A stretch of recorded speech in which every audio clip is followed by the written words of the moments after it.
गज़ा पट्टी में रात का सन्नाटा था, मगर यह खामोशी किसी सुकून का पता नहीं देती थी। हर तरफ जंग के निशान, मलबे में दबे घर, खून में लथपथ खिलौने और बेगुनाह जिंदगियों के चिराग बुझने के गवाह थे। नेतन्याहू के हुक्म पर इस्राएली फौज ने पूरे इलाके में बमबारी कर दी थी। हर तरफ मौत का नाच चल रहा था। बच्चे खून में लथपथ थे, कोई जिंदा भी था तो बेसहारा भटक रहा था। माएं अपने बच्चों की मौत पर चीख चीख कर बेहाल हो चुकी थीं। जवान शहीद हो रहे थे, उनका जिस्म कहीं मिल रहा था, पैर और हाथ कहीं, और हर तरफ नेतन्याहू का जुल्म बरस रहा था। हजारों बच्चे न मां की आगोश में जा सकते थे, न बाप की शफकत हासिल कर सकते थे। वे बस जंग के बेरहम पंजों में फंस चुके थे।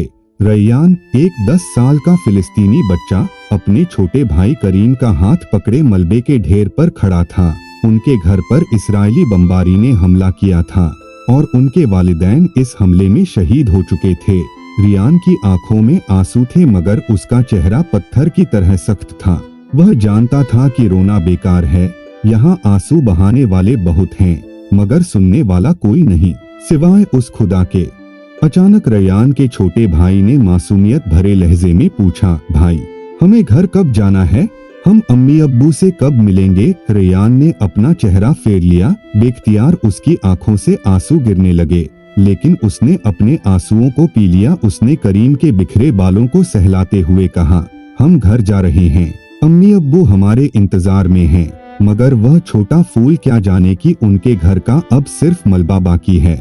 माँ बाप का इंतजार खत्म हो चुका है, वे बेसहारा हो चुके हैं। रियान ने दिल ही दिल में कहा, इतनी बड़ी दुनिया है, करोड़ों लोग इस दुनिया में मौजूद हैं, सबके पास एक धड़कता हुआ दिल है, लेकिन किसी का दिल हमारे लिए नहीं धड़क रहा।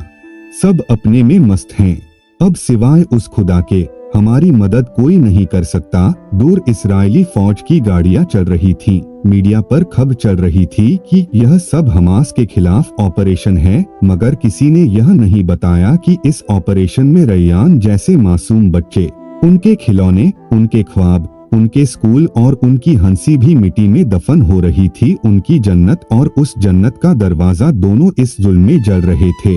कुछ देर दोनों भाई चलते रहे, लेकिन करीम से सब्र न हुआ तो उसने फिर अम्मी अब्बू के बारे में पूछा। इस बार रियान ने दिल पर पत्थर रखकर सारी बातें बता दी, मगर करीम भी करीम था। उसके हौसले और जज्बे भी हिमालय से ऊंचे थे। वह जानता था कि अगर हमारा कोई नहीं है तो ऊपर वाला जरूर है। फिर करीम ने क्या ही प्यारी बात कही, भाई, अगर हम सो जाएं तो शायद ख्वाब में अम्मी अब्बू नजर आ जाएं। रैयान ने सर हिलाया और अपने भाई को मलबे पर लिटा दिया। वह खुद भी आंखें बंद करके लेट गया, मगर नींद कहाँ। दोनों मलबे पर लेटे हुए तारों को देख रहे थे कि अचानक दूर कहीं फिर एक बम गिरा, जिससे कई घर गिर गए।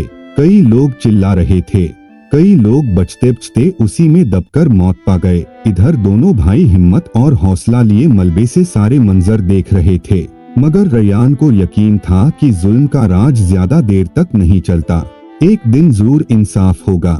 नेतन्याहू के तहत जुल्म का यह खेल जारी था और अब भी जारी है, और दुनिया खामोश तमाशाई बनी हुई थी, और अब भी है।